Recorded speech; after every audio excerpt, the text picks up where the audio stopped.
Hello, you are listening to Jump and Shoot, a gaming podcast. Today is Saturday, January 23rd, 2021. And this is another episode in our Sidequest series, which are a series of live-streamed nebulous discussion podcasts, mini podcasts, stream recordings. I don't know what to call them. But today I am joined by the lovely Orpheus Joshua, and we're going to be talking about... What are we talking about? The future of the Trail series. That's right. That's right. Not the Tales series. Not Tales, no. No. That is actually a pretty common misconception there. I'm not going to pretend like I have not made that typo before. On Twitter, at least 3 times.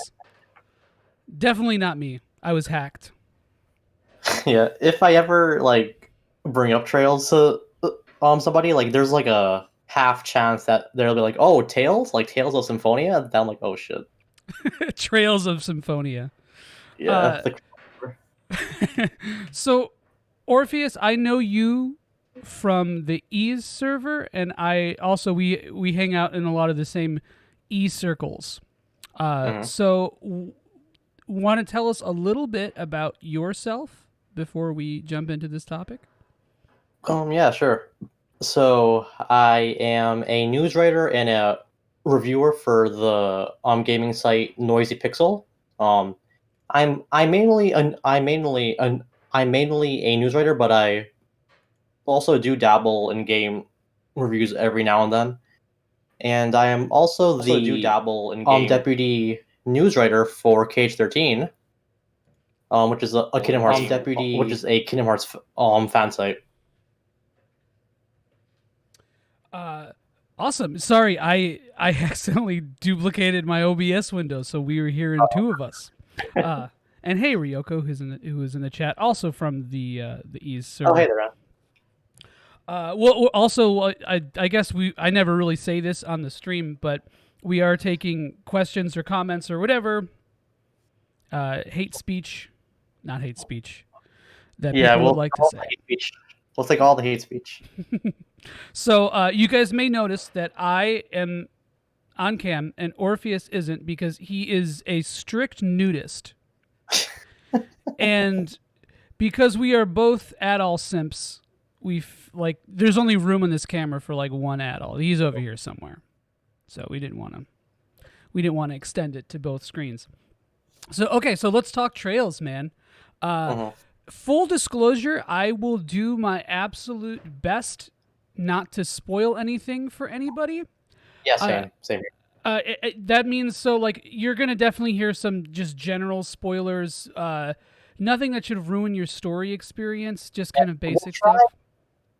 We'll try to not spoil late game Cold Steel stuff because that's the most recent stuff. But I think Sky, some crossbow stuff is fine for the most part because that's what most fans have gone through by now. Right. I will even try to stay a little bit away from there if I can. If I do have to drop a spoiler or whatever, I will give a warning and some time for you to pause it. But it shouldn't come to that. So we'll just mostly be talking sort of mechanics and pacing of the series, just kind of general observations here and there. Kind of what to expect from the series if you're not familiar with it and that kind of stuff. So I have personally played every game in the series. I did not finish Azure because I had issues with that fan translation. Not personal issues. It's just that I was on an integrated graphics card and it was really funky with it just kept crashing. So I never actually finished it. So I went and I watched a YouTube summary of the other 80% of the game that I didn't get through. So that's my only major real blind spot there. Oh, and also I have not played Hajimari yet, so I cannot speak to that. I don't really know anything about it. I've been trying to stay away from spoilers about it or anything, pretty much anything about it. Okay, so we'll stay away from them then. Okay. Because you've played Hajimari, right? You use the Yeah, spreadsheet thing. I've played all of the Trails games so far. Yeah. Okay. Even Nayuda. I've played. Well, I I'm not sure if that counts. I guess it counts, but no, I played like a very small bit of it, but I had to drop it for reasons. I see. Strong reasons.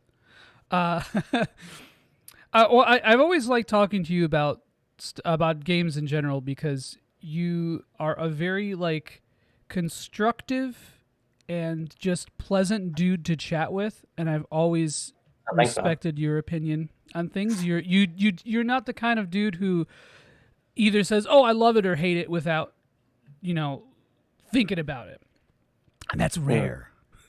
That's a rare. Yeah, thing. I think we're all kind of guilty of that to an extent. Yeah, I mean, I definitely do it. I do. I'm not saying that I don't have my loves and my hates for no reason, but so let's talk about the series and what we want out of it. So, for those of you who may know or may not know, the Trail series is 10 games deep now, correct? Yeah, so it's 3 Sky, 2 Crossbow, 4. Yeah, 10. Okay. And for sorry, go ahead. If you count Hajimari, it's 10. Yeah. It's okay. So for the most part, the games have a pretty similar battle system. There's obvious like little innovations here and there, mechanics that get added or removed or refined or replaced. But I would say the difference is probably between, like, geez, what's the best example? Maybe like FF5 and 6 in terms of how much the actual battles have changed. I'd argue like Sky to Cold Steel is pretty different for the most part, but like fundamentally it's all the same stuff. Mm-hmm. Like they all have crafts, they all have arts, they all have all of that stuff in there. So right, and Trails as a whole, except for Nayuda, which is more of an action RPG, but we won't be talking about that. Yeah, that's like yeah, it's like a spin-off. So it is actually coming to PS4 in Japan. Yeah, that's interesting. I hope that's another thing. So, and also there are 2, I guess 3 if you count that, games that have not been localized here. The 2 Crossbell games, the Crossbell duology, Trails to Zero, and Trails of Azure, which are, I don't know if those are going to get a localization. Maybe they will, maybe they won't. I hope so, because they too have gotten PS4 releases in Japan, but they aren't like the most worthwhile to localize. Yeah, like, I think it's just it's a Herculean endeavor to do it for. I mean, I know there's fan translations, and like I one of the biggest things that people always say is like there's Geofront, and Geofront's fantastic, like that translation rules, but it's not so easy as just saying, "Hey, Geofront, we are gonna write you a check for $3.43 for your translation," which is probably what they would get. Nah, I'm kidding. It would be more than that, but barely. Anyway, it's not that easy, so I don't know if we're ever going to see those games, but I mean, they are really important to the timeline of Trails and to the whole story. So I'd argue that I'd argue that the Crossbell duology is like almost vital for Cold Steel 3 onward, because they reference those 2 games like very, very often. Right. And Ryoko is mentioning the Switch ports. So yeah, I was just about to mention that. So the Crossbell duology, as well as Trails of Cold Steel 1 and 2, are getting Switch ports in Japan. And I think it's in China. In China, yeah. I think, yeah.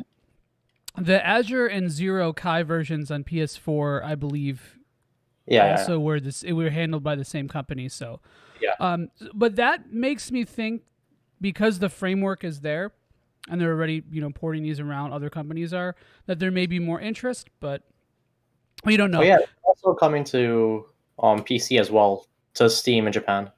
Oh, I didn't know. I actually didn't know that. Interesting.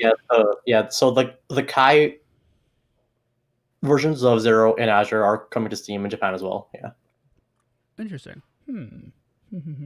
I actually have them. They're over here somewhere. You could probably see them. I do own them as well, actually. Yeah, they're cool packaging for Azure, especially. But I don't think I'll ever play it because going through those games in a language I cannot read is just it's like not a fun time. It's not. I mean, I dealt with it for Ys 9, but it's a lot easier to play that because it's like the gameplay is action oriented but there's like a lot I love to. I didn't want to get too hung up on ports, but they are the future of the series, so it is topical. I swear. So like now that Trails its current arc is winding down. Trails of Cold Steel is the third major arc, and Hajimari no Kiseki, which like, is sorry. It's a bridge game. A bridge, yes, exactly. You stole the words from me, you dirty thief. Yeah, you dirty nudist. Yeah. So yeah, it's like a bridge game between the end of this. Falcom has referred to the 10 games released thus far as the first half. Like a 10-word game's voice. Right. Yeah, as the first half. So we've got a lot more trails coming up. And so what we know about the future. Actually, OJ, you want to tell us what we know about the next 10 games? Yeah. So the next 10 games. So I believe it's this year, right, that they're releasing the next game in Japan. Kuro no Kiseki, which I'm not sure what that would translate to. Like, I guess like black trails to black, trails to black, gray, something. Yeah. And it's on a brand new engine, which in Hajimari they very briefly show like a small glimpse of what the new engine is like. And this new game is built off of that. They're also going to change up the battle system a bit to make it more action oriented somehow. I'm not sure how that works. And from what they've confirmed, it'll be for the most part an entirely an entirely new cast, and it takes place in Calvert. And the whole arc, the next 10 games, are going to be Reen Schwarzer looking for feet pics. Yes, Reen Schwarzer. And he's going to be looking for stinkers. He's going to be in your DM. The whole games are just him. You have to go in people's DMs unsolicitedly and ask for feet pics. Oh my God. You know, it's a fucked up change. But you know what? Not that much different from Harem. I'll say that much. You're right. So I won't go into spoilers about this, but I don't think this is a spoiler thing. A big part of Cold Steel is very light life sim elements. Think Persona. I mean, that's the most generic. It constantly gets described as that. From Persona for sure. It's like the same sort of concept. But like as Cold Steel goes on, it definitely gets dropped considerably. At least like the actual life, the more hard life sim calendar stuff. Like you're still in a timeline. It's the most hardcore, I think, in Cold Steel 1 because of how the context is with you being in school. But as you progress, it gets a lot less not insignificant, but like it's like not as in your face as it was in the first game. Yeah, I agree completely. So there is a lot of sort of implications with building a harem in that game, and Falcom is unabashedly about it. They push it on you in every step, I think. I forgot to mention actually, so I'm not sure if you know, but in the upcoming game, they've confirmed like a moral alignment system, Yes. like Shin Megami Tensei. Somehow, I have no idea how that's gonna work, but that's pretty interesting. I think that's like the new type. I think that's like the replacement for what the bonding system was in Cold Steel.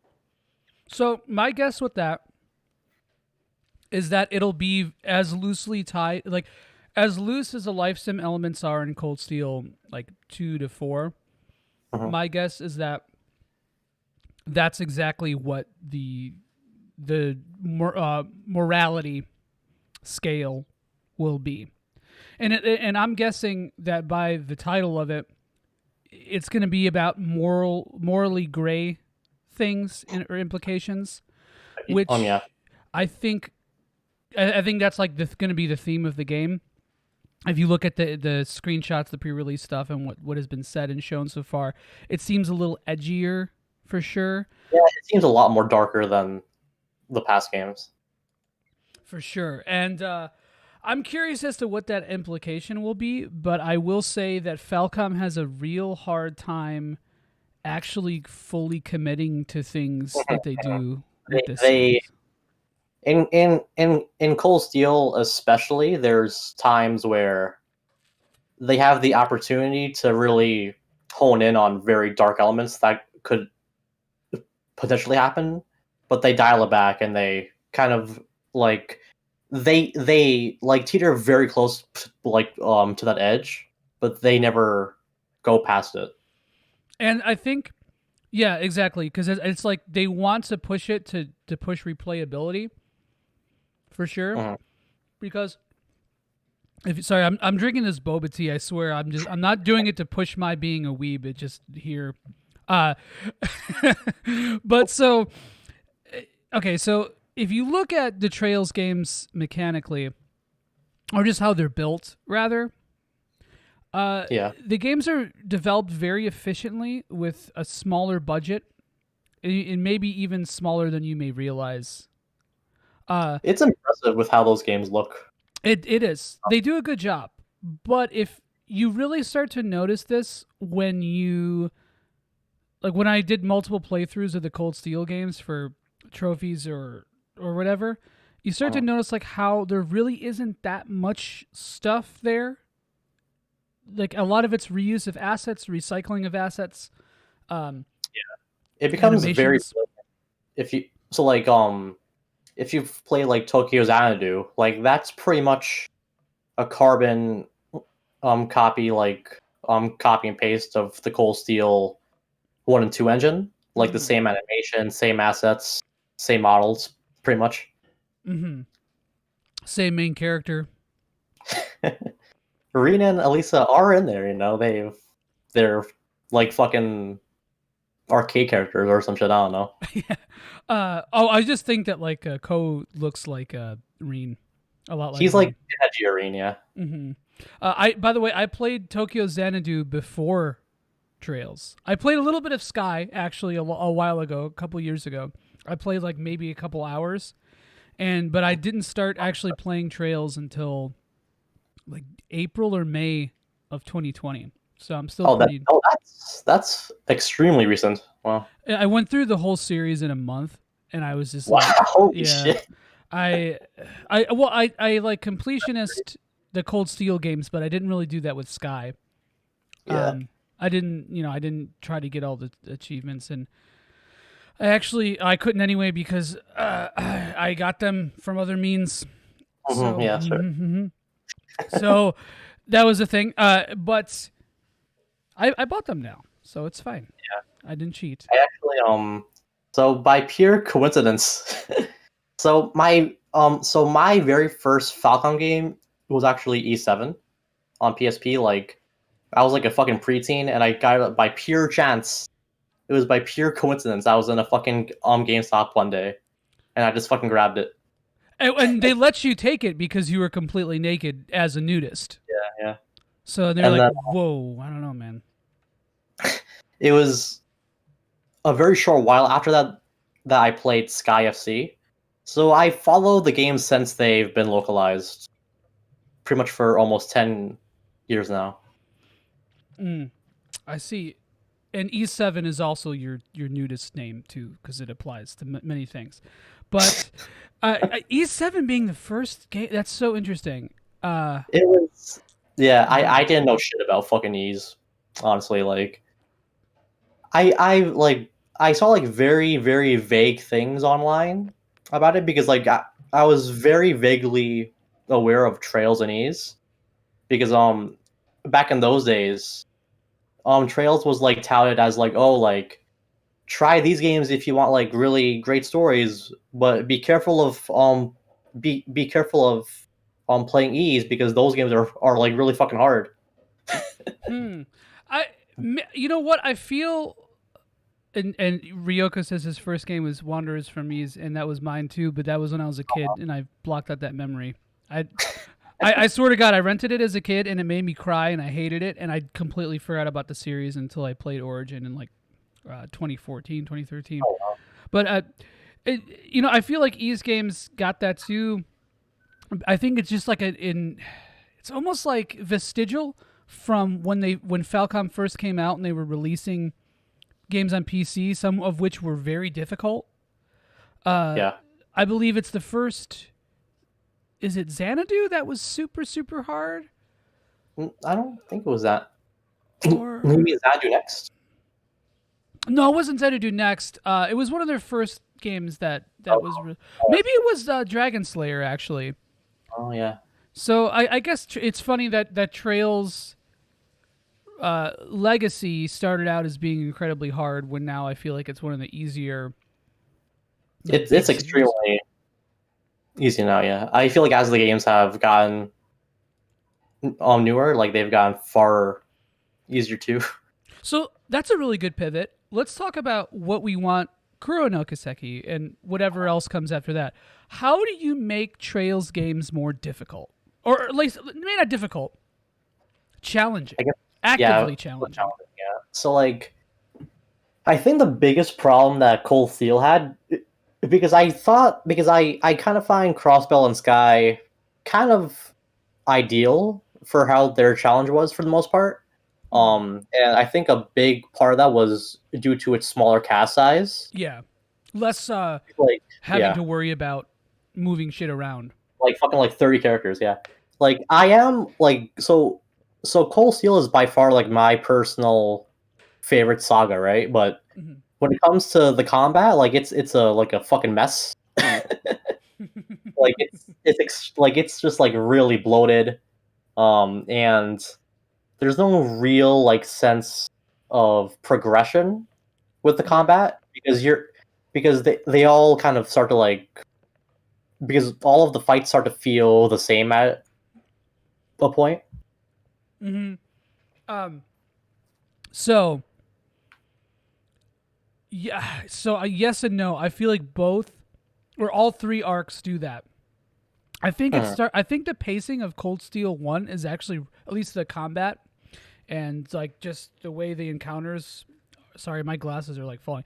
How much the encounters develop. I feel like the pacing in the first game is actually really good because you don't have that much broken stuff. I think it works with the context too, like with you being a student. Yes. And yeah, it totally does. Mm-hmm.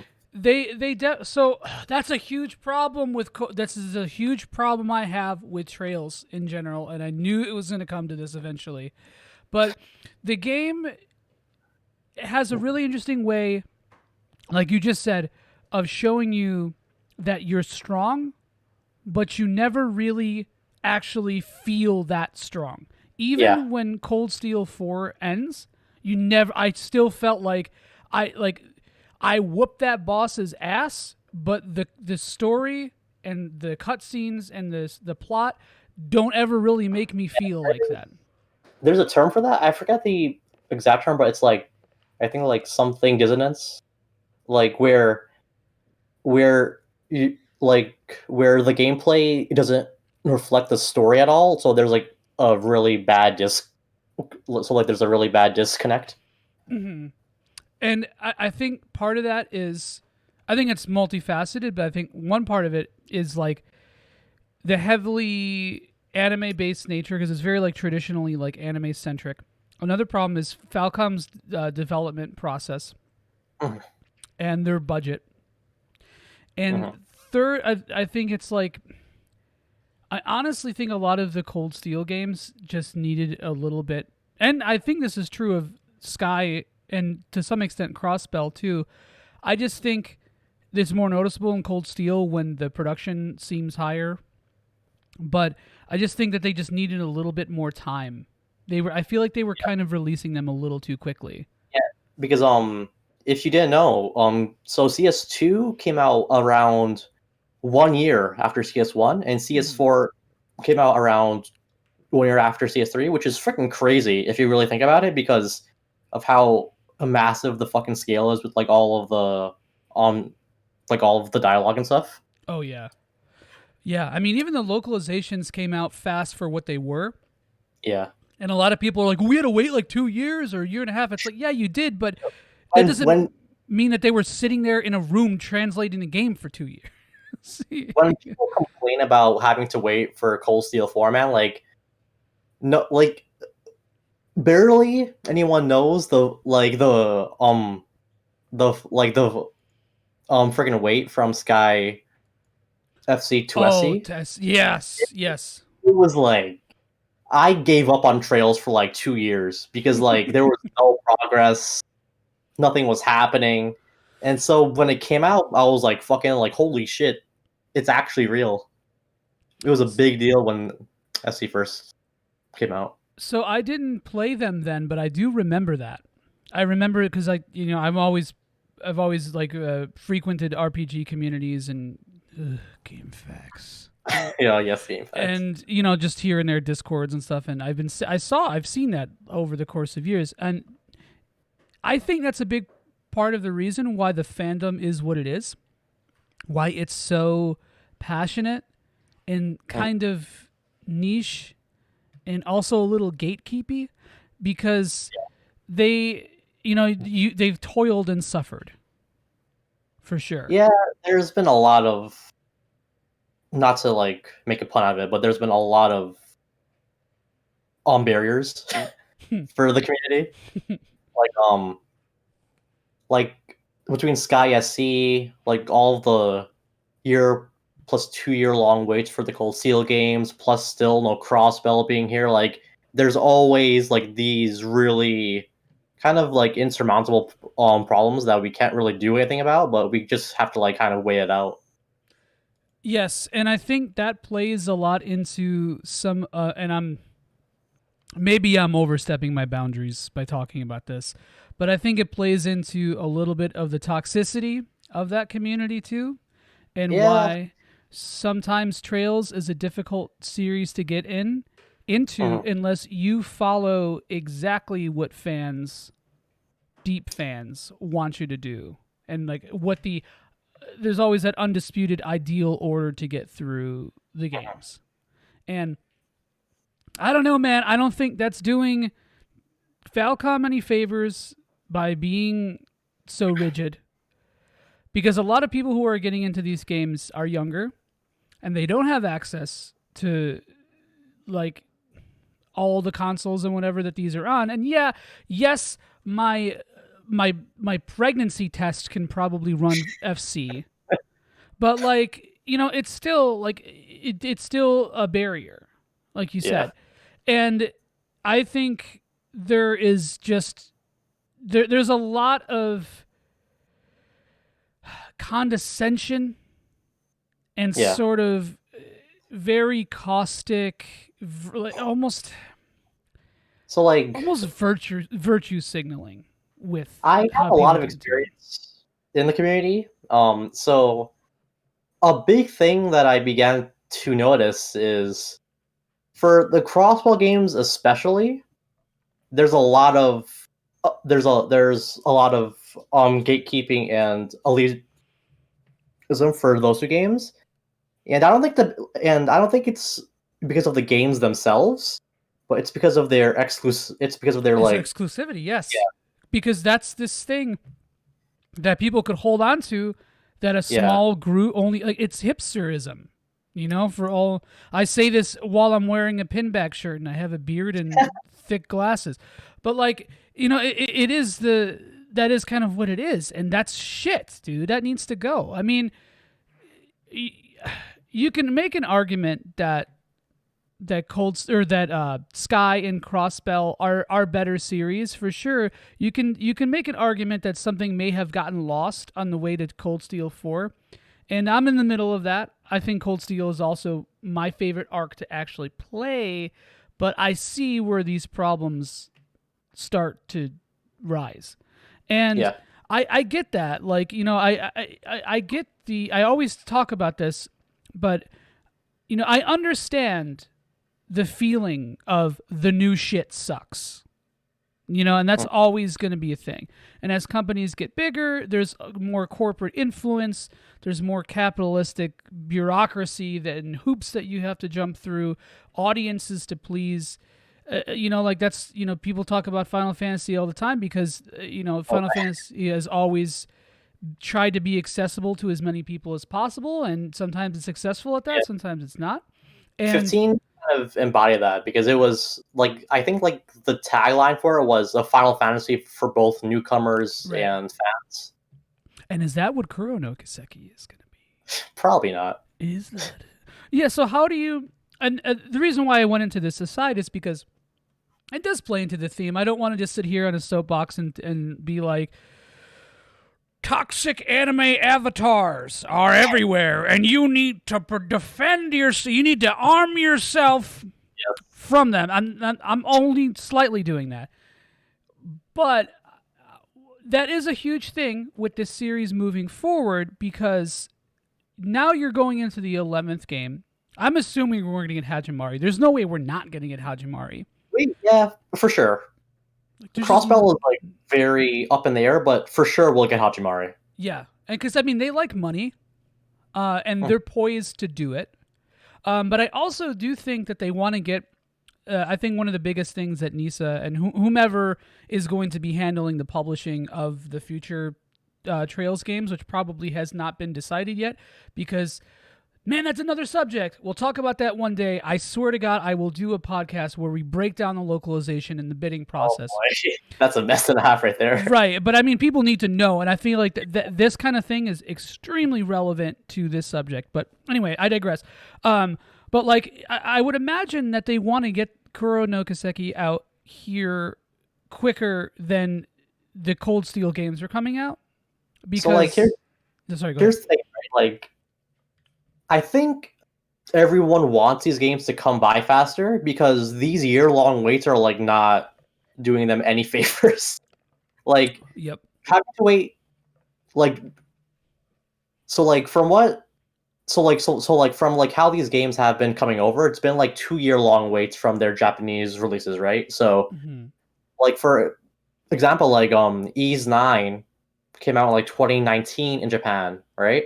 And it hasn't been a full 2 years, but we're getting it in 2021, right? So it's like around 2 years of waiting, which I think is way too long. Like, there is a lot of stuff that goes into localization, but like for the future, I think Kuro is the game where they'll have to like step up a bit. Exactly, it's a turning point because it's like down to them to like when they want to outsource these localizations. They have to come by sooner if they want to like make if they like want to make some more money out of this, because it's really hard to like bring people into the series and then have them catch up and be like, oh shit, freaking like I have to wait 2 more years now for these games to come over. So yeah, I don't know. Well, the whole localization process of these games is Sisyphean, like it's a ton of text. It's not easy. Some of Falcom's developmental tools can be a little difficult to work around, and there's a lot of consistencies that one has to consider, right? Yeah. So I get it. It's not easy. It's not something all along. So whoa, sorry, that was really weird. I had audio feeding in from an ad or something. But yeah, I mean, there's a lot of things that play into this, but they are at this precipice where because I feel like Trails has been doing super well for the Yeah, most part, and it's catching on. It's finally getting an it's gone audience. pretty big in the West, and I think as much as I dislike CS3 and 4 being on the Switch, I think those play a pretty big part in that too, because the Hmm. Switch is such like a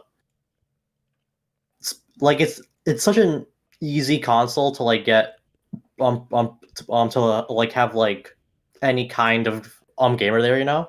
Yes, it's easy to sell things on it because of deals and accessibility, especially RPGs. They lend themselves really well to that portability. And Yeah. Falcom was very much in the portable game for years, with the PSP and the Vita, and even the best port ever made, the ES1 and 2 DS port. It's like obviously a touchstone of quality.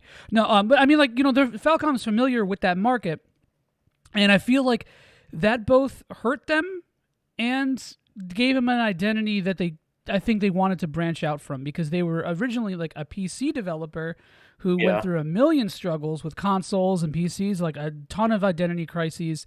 People left, and then it's like they didn't really know what they were doing for a long time, like where their home was.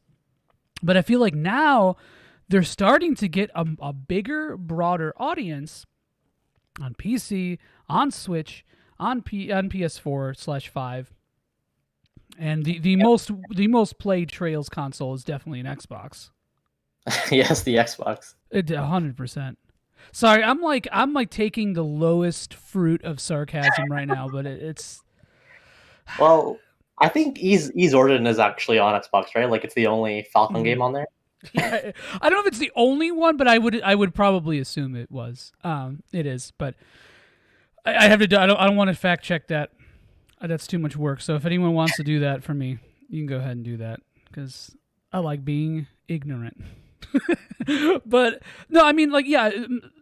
Sorry, going back to the point. Yeah, they're at this turning point where they have to sort of decide which market to lean into, because you can't be too prolific with it yet, not quite yet, especially when you only have Cold Steel 3 and 4 on the Switch, which I That get why they did it, yeah. but it's unfortunate. So like as a fan, it's like really really hard to like recommend those games on Hmm. Switch because it's like there's fucking like 6+ games that you need. Well, you don't need to know, but you really should know Yeah. to like really enhance your experience as much as possible. So like I think the first order of so like I think the first thing they should really do is kind of bring Sky and Crossbell to Switch, maybe? I don't know. Like to like more modern platforms, because them being on PC is like really great, but like not everyone plays on Steam. And I Yeah. think at least like even if they're not like remastered or anything, just like the old games just coming to one platform is like the ideal way. So this is the struggle that Falcom and Nisa are facing right now, because Xseed has the rights to Oh boy, yeah, a lot of it's that. a mess. It's a mess. But Yeah, again, there's a lot to describe, and it's that doesn't mean that they own the rights and they can't nothing could happen with them. It's just a matter of, does Nisa want to pursue that? Does Falcom want to pursue that? Does Falcom want to go with a different developer to bring those games over? We don't know, because it's just there's a lot of bureaucracy and there's a lot of logistics. So until we hear more about Kuro, I don't think we'll hear anything about those localizations yet. yeah. I think maybe so. I could be talking straight out of my like ass here, but I have like a small feeling, like a small hope that we'll get confirmation for Hajimari sometime this year. I think so too. I think a couple months after Ease 9. Because because having played it myself, it's a far shorter game than Is it? CS3 and 4. Is It's it? like Huh. it's only like 40 hours to get through the story. Okay. It's Huh. it's it's like a very short game. It's a lot less dialogue too than CS3 and 4. So Hmm. it'll be a far faster job, I think, to get that out. Okay. It's like the Interesting. equivalent to like Sky Third, but there's a lot more to it than like Sky Third. But Ah. it's like kind of like Sky Third with how it acts as a bridge to the later games, but it has its own story too. It's just not as pronounced as the Cold Steel 3 and 4 games, you know. I I kind of got that vibe from it. So I think, and I feel like that was sort of intentional in the presentation with it. So that's good, I guess. I my only thing is how much more sellable is that game going to be when it gets localized a year from now, and PS5 is really pushing out more So that's titles. actually a good point you bring up there because they actually did confirm that Hajimari is getting a PS5 boost. Hmm. I know it has VR, Oh which yeah, is I have no wild. idea what the hell is like happening with that, but that there's like some less like there's some sort of like fan service VR stuff happening there. Oh I'm not no. sure what that's about. Oh no. Um. Like Oh no. um like so like on the promo image for the VR, they show a spoiler character. I'm not gonna say their name, but they're like wearing the goggles, like the VR goggles, and there's like scantily clad characters around him, and I'm like, oh my god, here we go, boys. And there's also a Crossbell Beach episode DLC, so that's really great money there. I hate that shit, dude. I hate it. I don't care about scantily clad anime girls. I'm just gonna be real. Mm. I zone the fuck out. I do not care. Well, I I mean, don't. they're trying to make that they're trying to make some extra money there, you know. Mm-hmm. Yes, and that's another thing too. That's another reason why you didn't want to get on camera because as a nudist, you are very prone to this. So this Yeah, this is yeah, exactly. and that's why his color here is almost fleshy. Oh, it is, huh? Yeah, right. It's like a you're right. A specific demographic of flesh, but still a flesh color nonetheless. So fan service is a big thing, and I really hope that Kuro does not lean as far into that. So like, I'll be honest with you. I'm pretty sure it's gonna be like Cold Steel. I have Yeah, a feeling it's gonna yeah. retain that. I don't dislike it, but like I could see like the clear downsides to it. Um, I think a tasteful amount of fan service was Ease 8 actually. Uh, Really. Mm. yeah. So there's the fucking bathing scene that Falcom Yeah, loves with to do. Loxia, right at the Yeah, beginning. Yeah. and it sucks, but like it's kind of we talked about this the other day on Mhm. the Ease Discord, but it happens and it doesn't really get stuck on the way that Yeah. like Reen falling on Elisa does.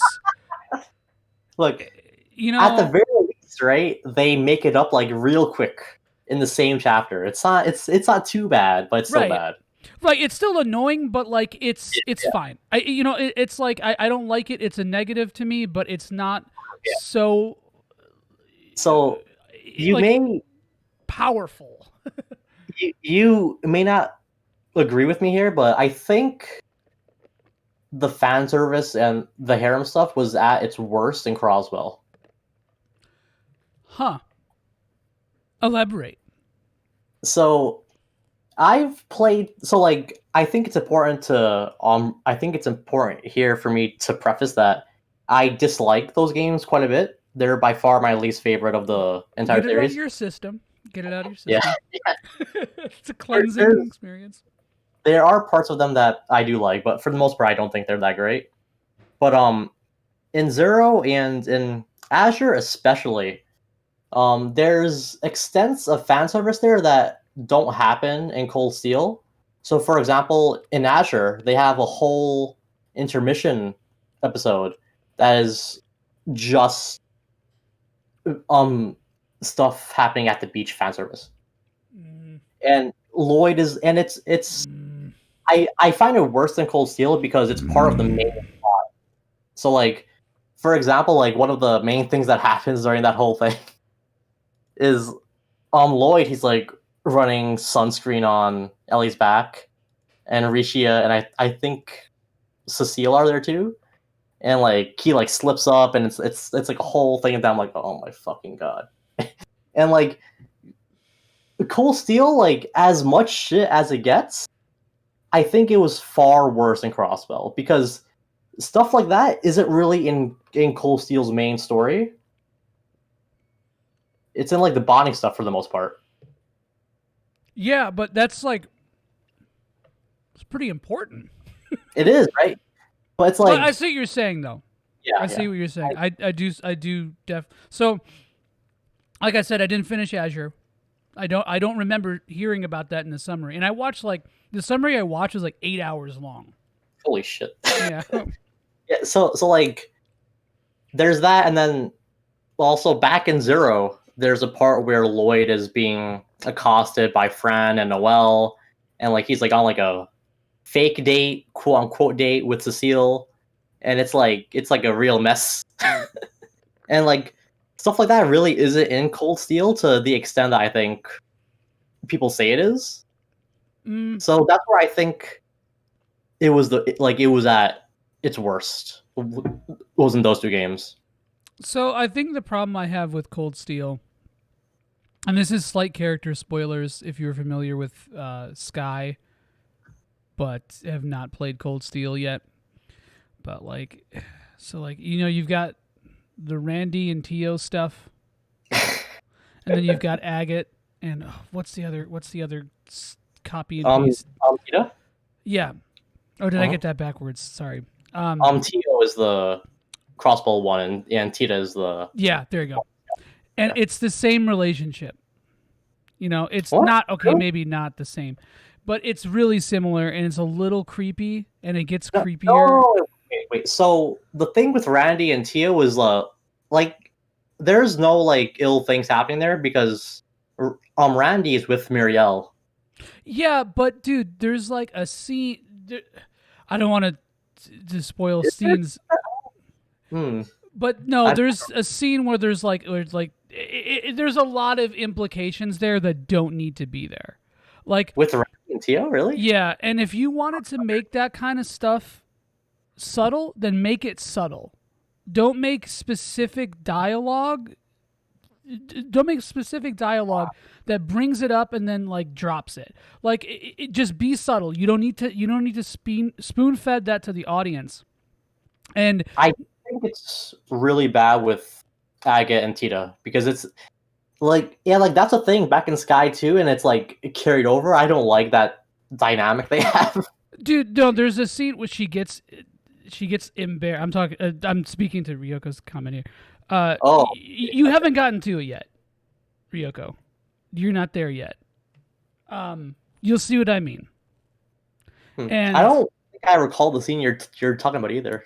It's in CS4. What I'll do is after the episode is done, I'll put a like a spoiler tag and like a little like write up about it, just so we're not wasting too much time talking on the thing.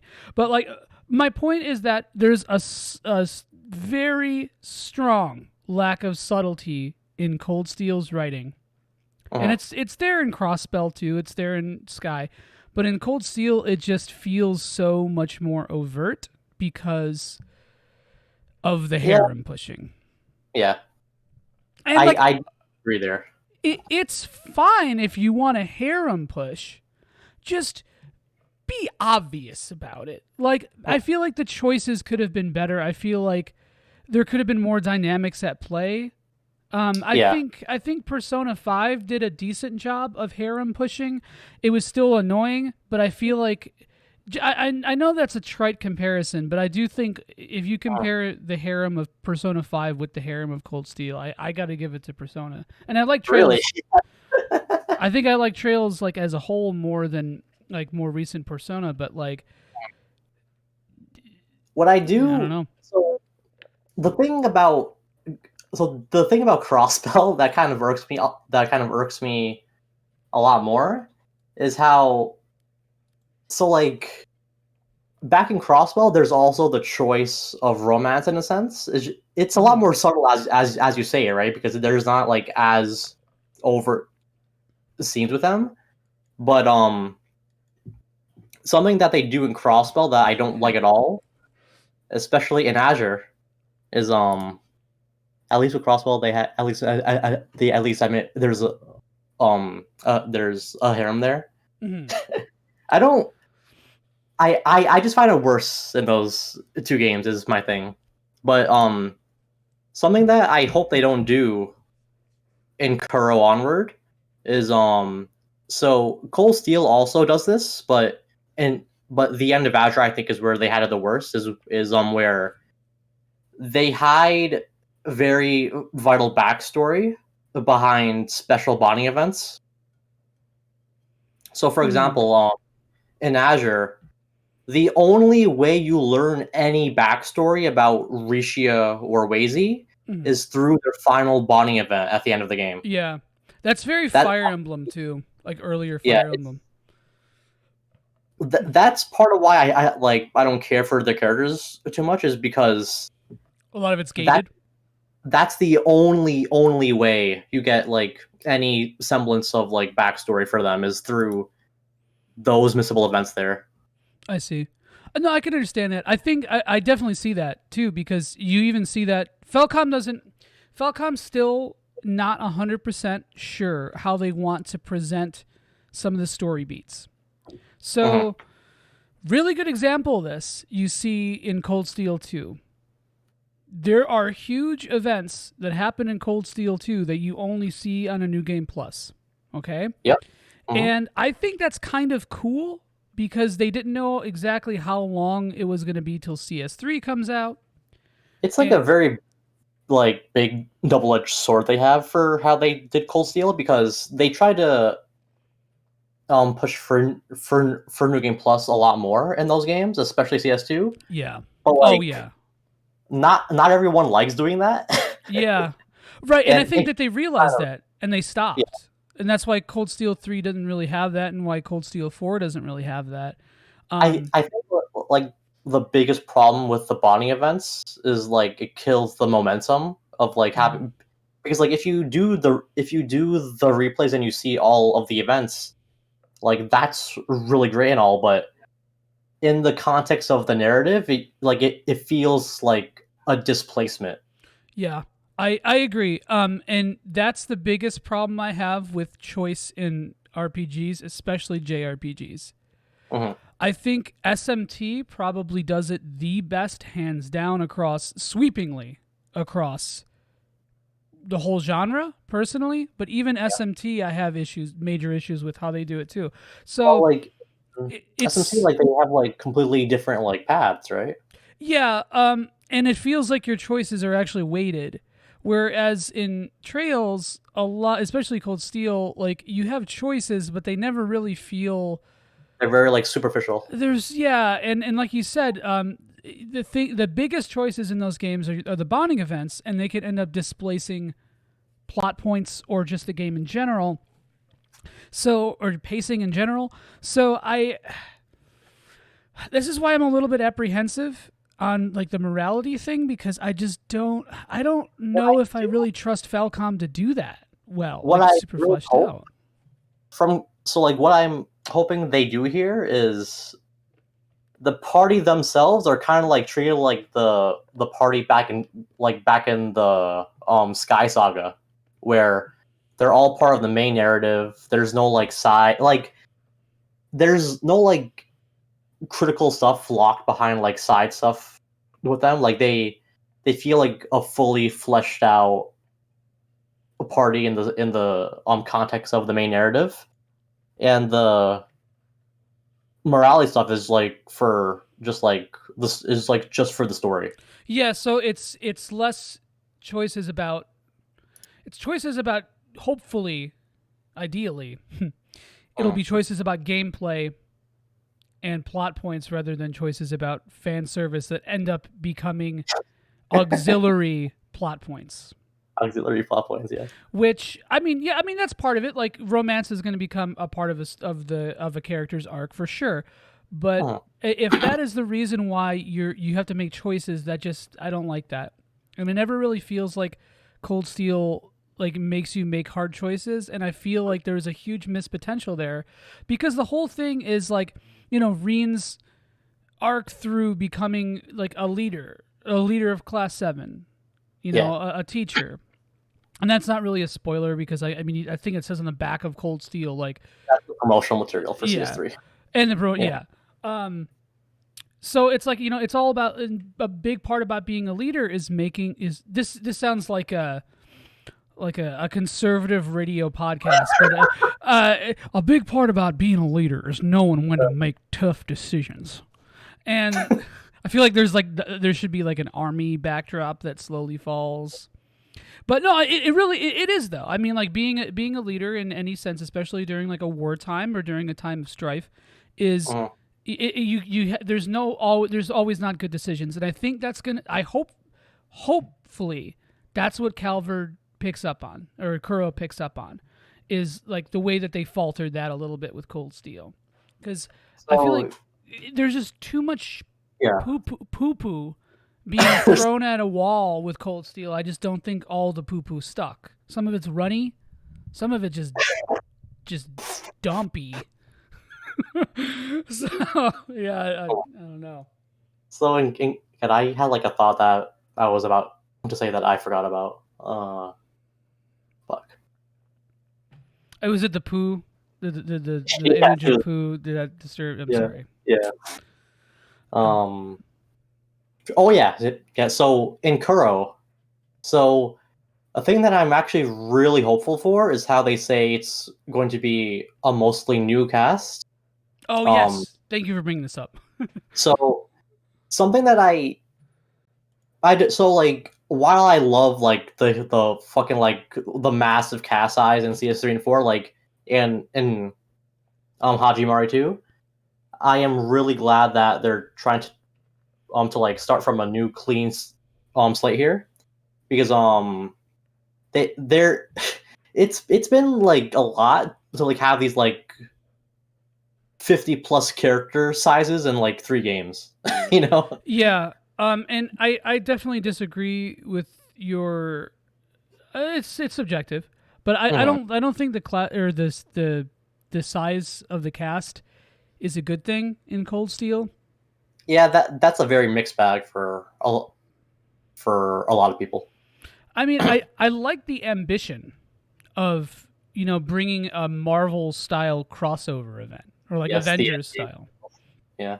And there's a lot of parallels you can draw with like the Marvel Cinematic Universe or just comic books in general and Trails. Because I think Trails unintentionally, or maybe intentionally, takes a lot from comics. But as I say as I push up my glasses. So, no, I mean, I think it could be cool, but I have such trouble. Yeah. I have just had such trouble with it. I get so annoyed. I have like one big fear though about the smaller cast size, which I don't think you'll have, because it's like it's a big problem that I had back in Crossbell. So in Zero especially, and in Azure for the most part, to me it like, because they brought back like some of the Sky characters, right? Which was cool and all, but it felt to me like, especially in Zero, they stole the show from the new characters. Yeah, and I feel like that didn't happen as badly in Cold Steel. It like in Cold Steel, like it was still there, but it didn't feel as like pronounced because they felt like side characters. But in Zero, where you have Estelle and Joshua, like it felt like they were the main characters at points, and it felt like Sky 3.5. Yeah, which was, that's probably like my biggest critique of Zero as a whole, is how, because I don't I didn't have a really theory on feel. that, by the way. Yeah. I I didn't really feel too attached to the new cast in Crosswell because it felt like Sky was like taking the show there, which I hope they don't do in this new one. Yeah, I mean, maybe when the arc concludes and the finale happens, Yes, and we then bring all 200 characters. right, which I'm fearing in a way. But so in regard to Trails in the Sky 3.5, like you said, I think they were still throwing shit at a wall back then too. Because I think when they were working on third, they were like, should we do a more traditional sequel? Do we want to, what do we want to do? And I feel like there was probably a lot of assets, a lot of things like being storyboarded that were more traditionally like Trails in the Sky 4 or maybe Trails in the Sky 3. And so I feel like a lot of that maybe just got reused or concepts got brought over to Zero. Yeah.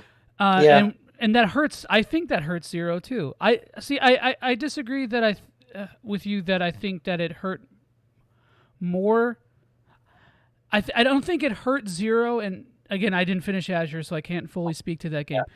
But I don't think it really hurt those games as much as it did CS4. But at the same time, I think CS4 was so broadly proliferated among so many characters that the issue had went from like something that was more like specifically prominent to something that was just completely ubiquitous throughout the whole game. I get that. Like the thing with CS4 is that it felt like a like I don't think it really needed like the specific focuses as much as it did with like the prior games so much because of how it was as a finale, but it's still a pretty big problem in that game, I think. Like I don't think it was as bad in Azure, but I still have my own things with that game. But back in Zero, like that's I think the biggest problem with that game is how because you have Estelle and Joshua and Ren, and they're there and like as much as I love Sky, I feel like they played too big of a role in what happened. Yeah, and I don't know. I feel like Trails actively tries very hard not to go full shonen with their main characters. Like they do, they try. God help them, do they try? Because that's like, I mean, like look at Reen in early Cold Steel. He like doesn't. He's not that like powerful. And again, this is another. You as the player feel powerful, but the actual Reen is not that powerful, and that goes back again to the issue of telling and not showing. Yeah. Which is a huge Trails problem. That's my biggest Trails problem. But anyway, like, and then as Cold Steel goes on, and this is like mildly a spoiler, but like just very vaguely, but like, obviously Reen's going to get stronger because he's the main character in 4 games, right? Like he has to improve. All 5 if you Hajimari. Oh yeah, oops. right. So he obviously has to improve. So I mean, he's going to get to power levels. But I even then when I finished Cold Steel, I didn't feel like Reen was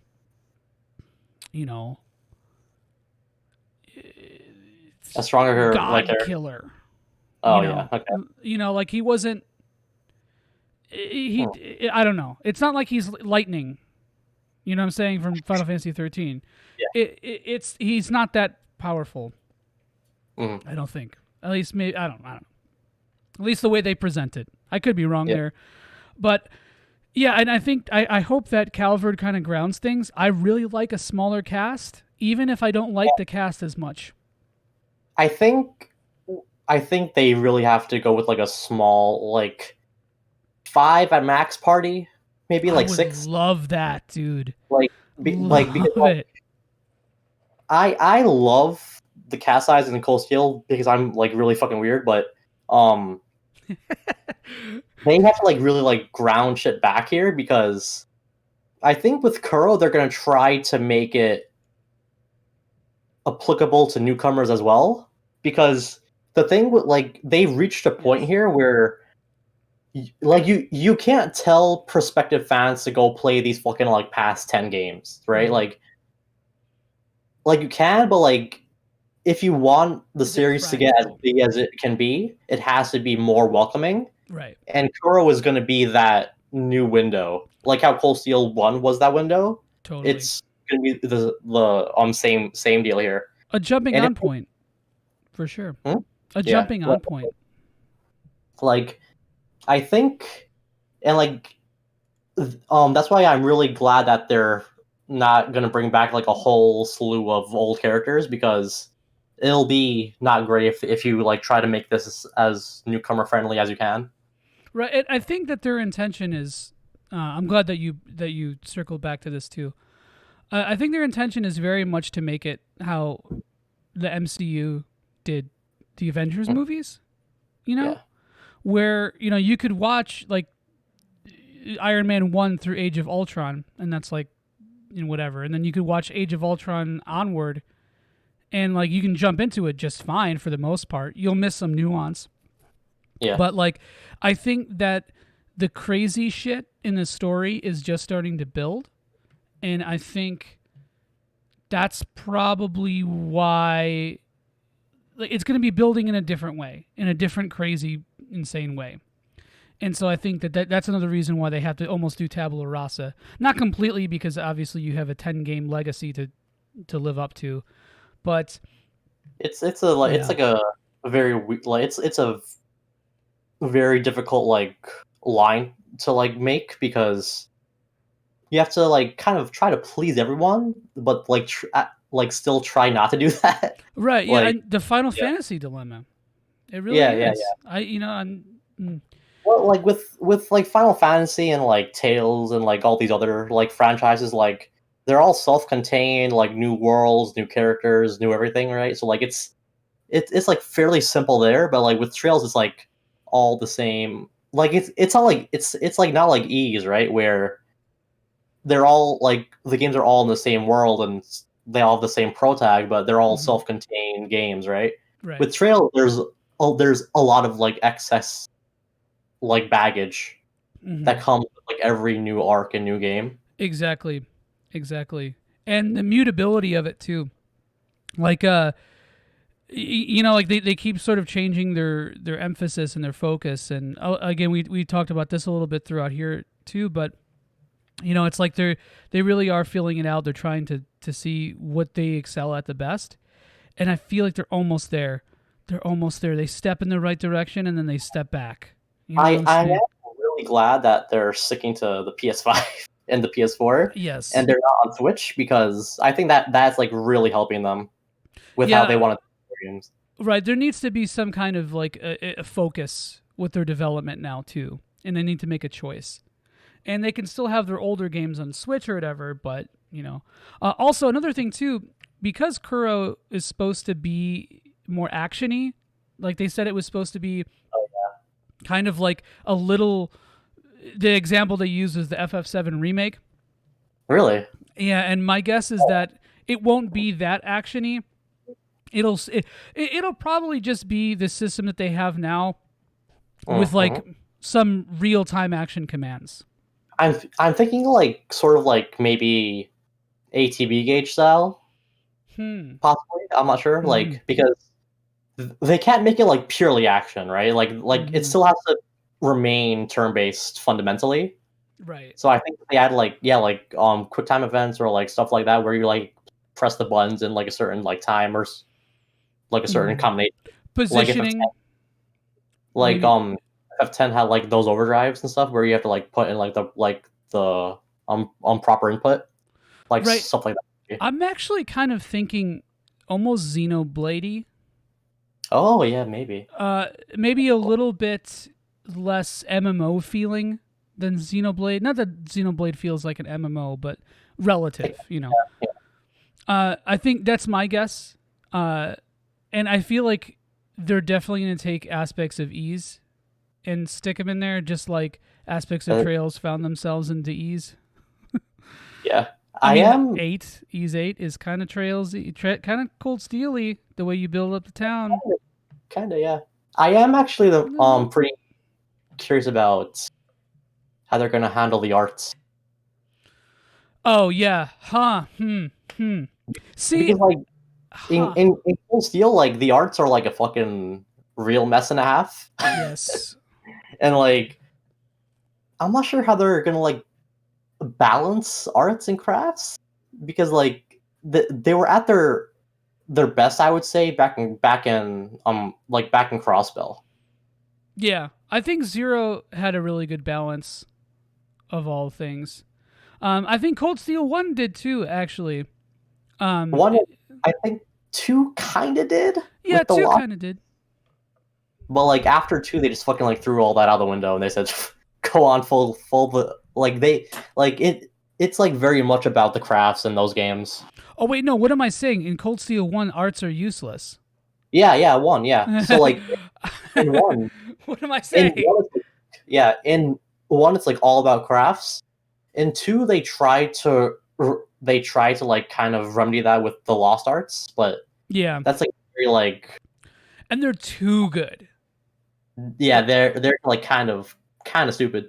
So Ryoko says Zero balance. Arts were broken in that game, and yeah, they were. But really? Sorta. Not really on harder difficulties though. I mean, on hard, I still felt like I had to use some arts, yeah, but okay. I don't know. I didn't play Zero on Nightmare though. I played Zero and Azure on, I think it was hard, so that's probably why. Yeah, I didn't play Zero, or I think I played second on hard and third on Nightmare. I think that's what I did. I don't remember. Either way, there needs to be more of a balance, and I think that's kind of what a new battle system will help to do, is sort of reset the playing field a little bit. Yeah. Bring things down, squash some numbers, squash some abilities, all that kind of stuff. I'm really curious to see how that's going to play out. It's really interesting. It's intriguing to me. I'm not a super big purist of the system that they have in place now, because it's 10 games deep, and in Cold Steel 4 I was really starting to get sick of it, even though I love Cold Steel 3's innovations to the battle system. I think you're gonna really love Hajimari. Well, I think so. 4 improved it in a lot of ways, but I feel like it just was watered down by then. Hajimari is like, they just fucking throw any semblance of like any sort of balance out the window. Well, that's always been the case. It's like, that was 4. I think they knew this was their last go at this battle system, so they just fucking throw like everything out there. It's like a fucking it's a fucking like it's like a fucking like beautiful mess. So that's what I think 3 was like. I think 4 was even more like that. I even think 2 gets like that toward the end. CS2. So I'm curious as to how I'm going to feel about Hajimari. I'm a little apprehensive, to be honest. I've heard it's very weird, and I appreciate that, because I don't think Trails is as weird as it could be. Like the story or like the gameplay? Both. To be honest, yeah. The story, I think, is one of the best ones in the series. Oh, really? Hajimari says? Mm-hmm. It's like a pretty, compared to what Cold Steel did, it's like a very like massive departure, I would say, with how it's how its like tone is and whatnot. Okay. It's like very good. Interesting. So we should be winding down now, unfortunately. I can talk about this for another hour and a half, though. Before we start to do that, though, what is your favorite Trails game? And and what do you think could be applied to the future of Trails from that game? And what do you not want to see from that game? From that game. Okay. So my favorite Trails game, and it's also my favorite game of all time, so that's a real head scratcher there, is Cold Steel 4. Yeah, that's a take. That's a really hot take, yeah. So like, as for what I want them to take from Cold Steel 4, it's by far the NPCs. So I don't really see people talk about the quality of the NPC dialogue in the games at all. Yeah, I think I'm like one of the few who like actually talks, because like I talk it is like very good. as many NPCs in these games as I can. Cold Steel 4, I would say, is like the best implementation of the NPC dialogue, because they all correlate to the context of the game and like what's happening, and they're just not like random, unapplicable like bits of context that you don't know about. Like they all Right. like kind of gather what's happening from like all of the townsfolk, and it feels really, really like grounded. So I hope Kuro kind of grabs that and they kind of go with it, because Hajimari there isn't really like too many townsfolk in the game. So I do hope they kind of grab what they did in Cold Steel 4, and they kind of have NPCs that feel like they add to the narrative, and they aren't just like superficial like add-ons to how the game works. As for how just to interrupt for a sec or interject, I talked to all the NPCs too. Yeah. So there is the issue with the localization. yeah, but a lot of it was like just just display practically. Yeah. You know, it wasn't the content so much. At least I didn't notice it as much with the content. There were some typos, but like for the most part, like they would like go outside of like the text windows, and there were some like spacing problems. It was like that's like, yes. It felt really amateur at points. As an editor, I'm professionally, it bothers me on a very deep level. It really, like, as someone who writes a lot, like, and like does a lot of like grammatical stuff too, like it like really bothered me when I saw it bothers me, because it probably wasn't the editors, or there probably wasn't the people translating and writing up the dialogue. It was probably just some wacky shit that happened with the code, or somebody didn't save the right version of a file and something got messed up, and like it was just never QA'd, or maybe it was QA'd and then it just never got fixed. There's a lot. I don't know. I don't know. I can't explain. I don't know. And as for what I don't want, and we've kind of touched on this, and they've all already they've kind of confirmed this for the most part, but like it's the smaller cast size, like just like all across the board, like in a similar level to Crossbell and Back in Sky, where there's a far smaller cast and they all feel like they connect to each other, and it's not like as wacky. So I do think it's interesting that you love the cast size in 4, but want to dial it back. So yeah, because like you know what you want, man. Yeah, because in the reason that I love it in 3 and especially 4 is because of how it is, context wise. Like, because of how it acts as a finale and how big the threat is, I thought that it fit really well for the most part, but I don't think it would work well like on like a game by game basis. So like I think Cold Steel 3 handled it the best, because there were a lot of returning characters, but they didn't really feel like superficial add-ons. Like they all kind of had their own reasons for being there. The epilogue of Cold Steel 3 was really good, I think. That was done super. Oh wait, no, of Cold Steel 2. Sorry. Do you mean like where you after the finale and you're back at school? Yeah. I liked that a lot. I really love that too. Yeah, so like I think like I really love the cast size because of how they work with the context of what's happening with the story. But like with like a brand new type, with like a brand new arc, I think they really have to like start back from square one and like work their way up again. I thought you were gonna say back from Squaresoft for some reason. Yeah, they're gonna rehire Squaresoft employees here. Trails to Secret of Evermore, coming next year on your Nintendo Switch 2.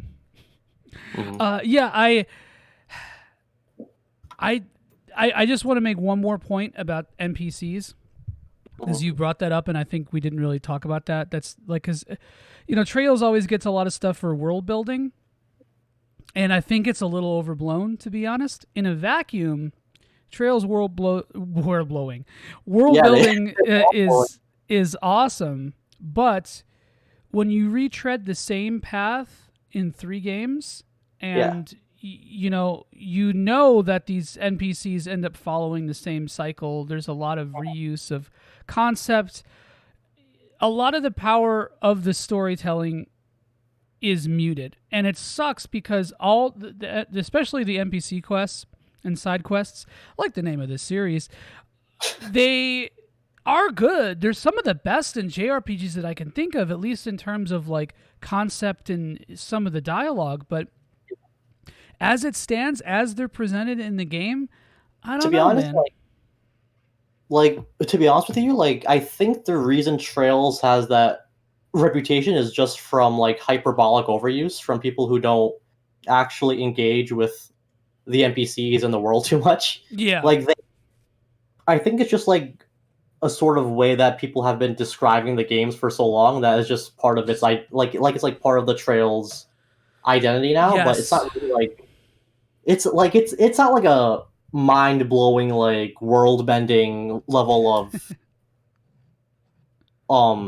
world building that like some people say it is, because like I've barely seen people who've actually talked to the NPCs in these games. Yeah. Like a very small amount of.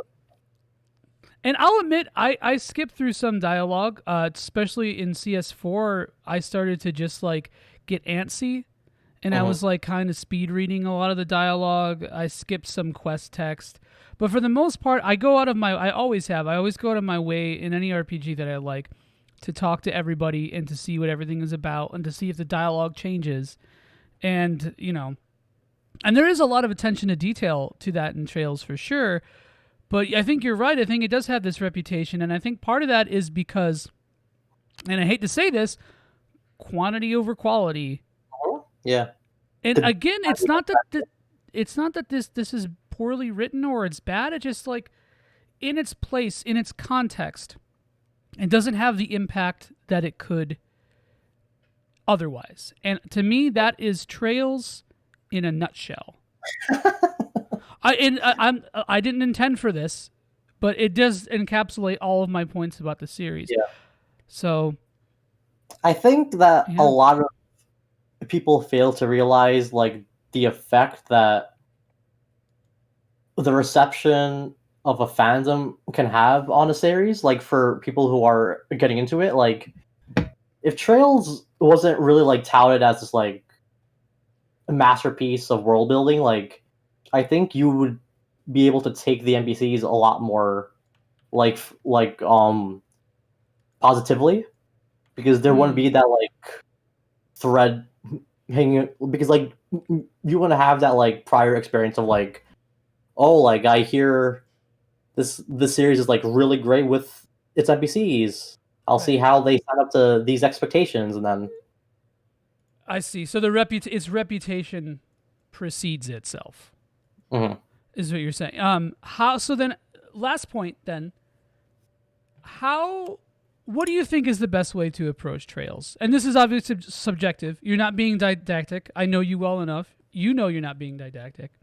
What is the best way to approach Trails? What if you were to talk to baby Orpheus Joshua, standing naked in a GameStop because he's always naked, trying to buy Trails in the sky?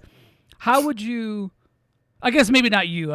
Let's talk about somebody now, because now there's like 12 more games than there were when you started. But what are your words to get somebody into Trails? How do you do it? So I've actually gotten a lot of my friends into Trails, and like, so like, do you mean like get into the series as like a whole? Yeah, as a whole. Okay. Some tips, some advice, if any. So like, I think so. What I always do when I talk to people about the series is that I talk about how it's an overarching story, because I think that's the most important thing about these games is that you have to know what you're getting into here, because if you go into it and you're expecting like a self-contained series of games, like you're going to be very disappointed. So that's the first thing I do. And as for like how to go about it, like I always recommend Sky first because of the chronology, but I think a big mistake people make is that they treat the release order as the Bible. Because not everyone has working PCs. Not everyone is able to play Crossbell and Sky, right? And I have some friends who have started the games with Cold Steel 1, and they've been on the ride since, right? So like I think pretty much like just going with the start of any arc that you can and work your way up from there is the best way to go about it. Sky's the ideal, but it's not the only way. I agree 100%. First of all, it depends on what you want out of a series. If you want the full quote unquote organic experience, yeah, play it in release order. If you want to just try it out, if you don't know if you want to stick with it, or like there's a million things that could influence where you start. Maybe like the school setting, which honestly it really isn't as prominent as you think it is in the series in Cold Steel. But if that appeals to you more, yeah, go for it. Just know that you're gonna be missing some things, and that's fine. You don't have to see those things. A story is not always binary. Plot is not always binary. Trails is hinting at this. That's almost a spoiler. But I can't actually say that for sure because I don't know. But like it's a good plot is not always point A to point B, and if you're looking at these games for just the plot, you're going to be missing something. Period, because plot is not nearly as important as all the other things in the game. Plot in these games to me is like tertiary, if not further down. So it's like the plot is like very much just like it's like the thread, but it's not the meat. Exactly. The thready, stringy meat. Yeah. Ew. I picture like just the worst grocery store sausage for some reason. I don't know.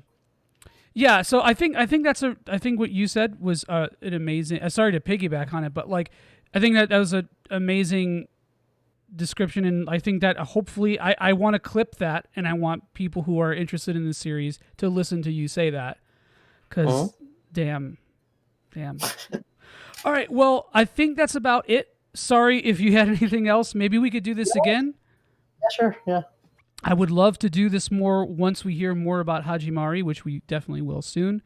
I'll be down, yeah. So, yeah, we'll keep this in the pipeline, I guess. Orpheus, tell us a little bit about you. Give us some plugs here. Where can we find you? All right, so I am a Twitch streamer. Actually, I hit affiliate not too long ago. So you can follow me on Twitch there. I am a bit busy as of now, so I'll probably get back to streaming sometime next week. But I've been playing through all of the Ease games there. I'm on Ease 2.0 actually. And I do write for noisypixel.net and kh13.com. So if you want to read my stuff there, then feel free to. Awesome, and I will supply all those links on the VOD and on the SoundCloud and Spotify. Speaking of which, you can find Jump and Shoot on Spotify, on SoundCloud. We are on YouTube, on Twitch. You can follow Jump and Shoot on Twitter at twitter.com/podcastjump. And we are on Apple Podcasts, Google Podcasts. Did I say that? I don't know. It always seems redundant anyway, but here we are. I've got a couple more of these Sidequests series coming up. Maybe something related to Trails, too, with somebody. We shall see. Yeah, keep an eye out for those in the future. I'm also going to be doing regular episodes, obviously, too, but this is just kind of like a little creative project. I don't know, little fun thing I do with my buds, man. Orpheus, thanks again, man, for coming on. It's always a pleasure chatting with you. Yeah, man, no problem. Thanks for having me on. Yeah, all right. And thanks for listening, guys. Thanks, Ryoko, for being so active. You are a sweetheart. All right, take care, guys, and we will see you tomorrow.